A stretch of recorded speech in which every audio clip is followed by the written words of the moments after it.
අද වීඩියෝෙන් කතා කරන්නේ WhatsApp එකට අලුතෙන් ආපු අප්ඩේට්ස් කීපයක් ගැන.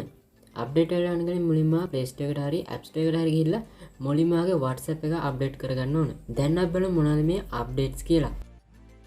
පළවෙනි අප්ඩේට් එක තමයි voice message අප්ඩේට් එක.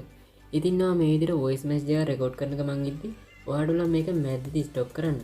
ඒ වගේම රෙකෝඩ් කරපු ටිකට මේ විදිහට රිපීට් අහන්නත් පුළුවන්. ඒ වගේම මේ ටික අහලවට ආයෙත් මෙන්න මේ විදිහට රෙකෝඩ් එක එතනින් එහාට කරගෙන යන්නත් පුළුවන්. ඒ වගේම මෙන්න මේ විදිහට රෙකෝඩ් එක කරන ගමන් ඔයාලට මැද්දේදී ස්ටොප් කරලා වෙන කාත් එක්ක හරි මෙන්න මේ විදිහට මෙසේජ් කරන්නත් පුළුවන්. ඒ වගේම තමයි ඔයාට ආපු voice message එකක් ඔයා ප්ලේ කරනම ඔයාට පුළුවන් මෙන්න මේ විදිහට බෑක් වෙන්න. ඉතින් මෙන්න මේ විදිහට බෑක් කරලා ඔයාට පුළුවන් වෙන කාත් එක්ක හරි chat කරන ගමන් මෙන්න මේ voice message එක අහන්න. දෙවෙනි අප්ඩේට් එක තමයි මෙන්න මේ WhatsApp group අප්ඩේට් එක. දැන් අපිට WhatsApp group එකට members ලා 512ක් ඇඩ් කරන්න පුළුවන්. ඒ වගේම කලින් WhatsApp group වලට ඇඩ් කරන්න පුළුවන් උනේ members ලා 257ක් විතර. තුන්වෙනි අප්ඩේට් එක තමයි මෙන්න මේ WhatsApp group call අප්ඩේට් එක. ඉතින් මෙන්න මේ විදිහට WhatsApp group call එකට අපිට දැන් members ලා 32ක් ඇඩ් කරන්න පුළුවන්. ඉතින් කලින් අපිට WhatsApp group call එකට ඇඩ් කරන්න පුළුවන් උනේ members ලා 8 දෙනෙක් විතරයි. ඉතින් දැන් group call එකට members ලා 32ක් ඇඩ් කරන්න පුළුවන් නිසා signal එකෙන් ප්‍රශ්න නැත්නම් ඔයාලට meeting එකක් වුණත් WhatsApp එකෙන් තියන්න පුළුවන්.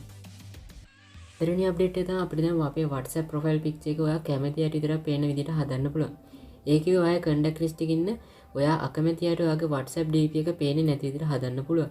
ඉතින් මේකට ඔයා මේ විදිහට WhatsApp setting වලට ගිහින් මෙන්න විදිහට privacy කියන එකට යන්න ඕනේ. ඉතින් මෙන්න විදිහට privacy ගියාට පස්සේ ඔයාලට මෙන්න විදිහට profile photo කියලා බලා ගන්න පුළුවන්. ඉතින් මෙන්න මේකට ගියාට පස්සේ ඔයාලට my contact accept කියලා අලුතෙන් එකක් ඇවිල්ලා තියෙනවා. ඉතින් ඔයා මෙන්න මේක ටච් කරලාට පස්සේ ඔයාගේ මෙන්න විදිහට ඔයාගේ contact list එකට බලා ගන්න පුළුවන්. ඔයාගේ WhatsApp profile picture එක පේන්න ඕනේ නැති අය ඔයාලට මෙන්න විදිහට select කරන්න පුළුවන්. ඒ විදිහට select කරලා මෙන්න මේ හරියට click කරාට පස්සේ ඒ select කරපු අයට ඔයාගේ profile picture එක පෙන්වන්නේ නේ. ඒ වගේ තමයි ඔයාගේ WhatsApp last scene එක, ඒ වගේම status, ඒ වගේම ඔයාගේ about එකත් ඔයා අකමැතියට පේන්නේ නැති විදිහට හදා ගන්න පුළුවන්. ඉතින් මෙන්න මේ updates ගැන තමයි අද වීඩියෝ එක අරගෙන ආවේ.